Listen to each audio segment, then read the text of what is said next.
Hello, ഇത് മമ്പാട് പഞ്ചായത്തിൽ നിന്നാണേ. നിങ്ങൾ ഈ വർഷത്തെ കെട്ടിടം കൂടി ചിലവാക്കിയിട്ടില്ല കേട്ടോ. ഓക്കെ, ഞാൻ ഈ വർഷം നികുതി അടച്ചതാണ്. പിന്നെ എന്തിനാ എനിക്ക് ഇങ്ങനെ ഈ കത്ത് വന്നിട്ടുള്ളത്? ഈ വർഷത്തെ അടയ്ക്കാതെ നോട്ടീസാണ്. 24-25 അടച്ചതാണ്. ഇത് 24-25, നിങ്ങൾ 25 മാർച്ച് വരെയാണ്. 25 മാർച്ചിൽ കഴിഞ്ഞു. ഇപ്പം നിങ്ങൾ ഇത് അടയ്ക്കേണ്ടത് 25-26, 2026 മാർച്ച് 31 വരെയുള്ള നികുതിയാണ് അടയ്ക്കേണ്ടത്. അതിനുള്ള നോട്ടീസാണിത്. 26 എന്ന് പറയുന്നത് ജനുവരി ഇവിടെ ആയിട്ടില്ലുള്ളൂ. ഇപ്പൊ തന്നെ അടക്കേണ്ട ആവശ്യമുണ്ട്. ഇത് 25-26, 2026 മാർച്ച് 31 വരെ അടയ്ക്കാനുള്ള നികുതിയാണ്. 26 എന്ന് പറയുന്നത് ഈ മാസം ആരംഭിച്ചിട്ടുള്ളൂ. ഇപ്പൊ ഇത് ഏപ്രിൽ മുതൽ മാർച്ച് വരെയാണ് വരിക നമ്മളെ നികുതി. നിങ്ങൾക്ക് ഇത് ജനുവരി ആക്കിയാൽ പോരെ മാസം? നിങ്ങൾ എന്തിനാ ഈ ഫെബ്രുവരി മാർച്ച് മാസത്തിൽ ഇത് മാർച്ച് മാസം ആക്കേണ്ട ആവശ്യം എന്തിനാണ്? ഇത് സാമ്പത്തിക വർഷമാണ്, ഏപ്രിൽ മുതൽ മാർച്ച് വരെ. അത് നമുക്ക് മാറ്റാൻ കഴിയില്ല, അത് അങ്ങനെ തന്നെ വരുള്ളൂ. ഇത് അടക്കണമെന്നുണ്ടെങ്കിൽ ഞാൻ എന്താ ചെയ്യേണ്ടത്? ഇപ്പോൾ അവിടെ ഫ്രണ്ട് ഓഫീസ് ഉണ്ട്, അവിടെ കാണിച്ചോളൂ.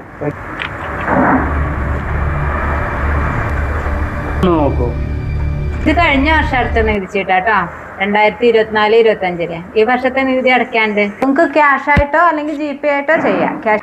GPay ചെയ്യാനുള്ള സൗകര്യം ഉണ്ട്. എത്രയാണ് അതിന്റെ പൈസ എമൗണ്ട് എന്ന് പറയൂ? പറഞ്ഞു.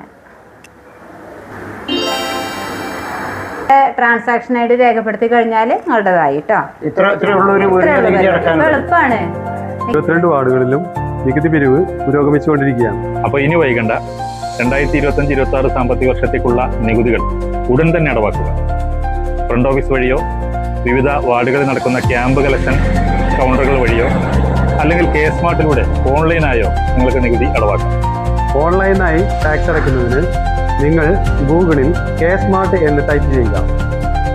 പ്രോപ്പർട്ടി ടാക്സിൽ ക്വിക്ക് പേ എന്ന വിൻഡോ കാണാം. നിങ്ങളുടെ ജില്ലയുടെ പേരും അതുപോലെ ഗ്രാമപഞ്ചായത്തിൻ്റെ പേരും അതുപോലെ നിങ്ങൾ വാർഡിലെ നികുതിയാണോ അടവാക്കേണ്ടത് ആ വാർഡിൻ്റെ പേരും നിങ്ങളുടെ അതാത് സ്ഥാനത്ത് ക്ലിക്ക് ചെയ്തതിന് ശേഷം നിങ്ങളുടെ കെട്ടിട നമ്പർ ടൈപ്പ് ചെയ്ത് കൊടുത്താൽ നിങ്ങളുടെ പ്രോപ്പർട്ടി ടാക്സ് എത്രയെന്ന് അവിടെ വ്യക്തമായി നിങ്ങൾക്ക് കാണാൻ കഴിയുന്നതാണ്. അപ്പോൾ ഇനി വൈകണ്ട, എത്രയും പെട്ടെന്ന് നിങ്ങളുടെ കെട്ടിട നികുതി ക്യാഷായോ ഓൺലൈനായോ പെട്ടെന്ന് അടവാക്കേണ്ടതാണ്.